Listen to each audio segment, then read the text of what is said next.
Thyroid आणि menopause ज्या दोन्ही कंडिशन्स असतात त्यावेळेला जनरली एक तर थायरॉईड प्रोफाईल आपल्याला एक तर पहिलं करणं गरजेचंच बरोबर. आहे. ब्लड टेस्ट जेव्हा आपण करतो आहोत त्याबरोबर आपल्याला हे स्त्री हॉर्मोन्स जे आहेत ते चेक करणं सुद्धा गरजेचं आहे. जसं की LH आहे, FSH आहे, इस्ट्रोजन, प्रोजेस्टेरॉन सुद्धा आपण चेक करू शकतो. बरेचदा आपल्याला थोडेसे कॉर्टिसॉल लेव्हल सुद्धा बघायला लागतं. खूप स्ट्रेसमध्ये आहे, पेशंट डिप्रेशनमध्ये जातो आहे. सो आपण कॉर्टिसॉल लेव्हल सगळ्यांना ॲडवायसेबल नाही. ते तज्ञांच्या सल्ल्यानेच कॉर्टिसॉल आपण चेक करणं गरजेचं आहे. बरं. सो ब्लड टेस्टच्या दृष्टीने या अगदी महत्त्वाच्या गोष्टी आहेत. बोन हेल्थसाठी सुद्धा आपल्याला काही आरे फॅक्टर असेल म्हणजे अर्थरायटिसकडे आपण जात नाही आहे ना, ही पण एक टेस्ट आपण करू शकतो त्या केसमध्ये. ओके. दुसरं मग आपल्याला इन्सुलिन रेझिस्टन्स वाढण्याची शक्यता असते. सो ते बघणं गरजेचं आहे. HbA1c म्हणजे 3 महिन्याची ॲव्हरेज ब्लड शुगर आहे.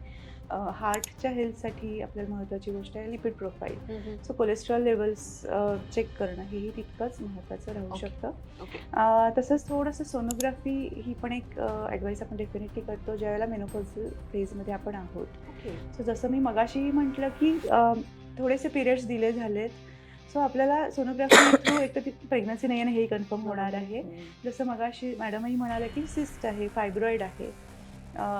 ओव्हरीमध्ये काही आपल्याला ॲबनॉर्मॅलिटी दिसते आहे. सो या गोष्टी आपल्याला सोनोग्राफीमधनं कळू शकतात. ओके. USG सोनोग्राफी ॲब्डॉमिन आणि पेल्विस या दोन्ही गोष्टीतून.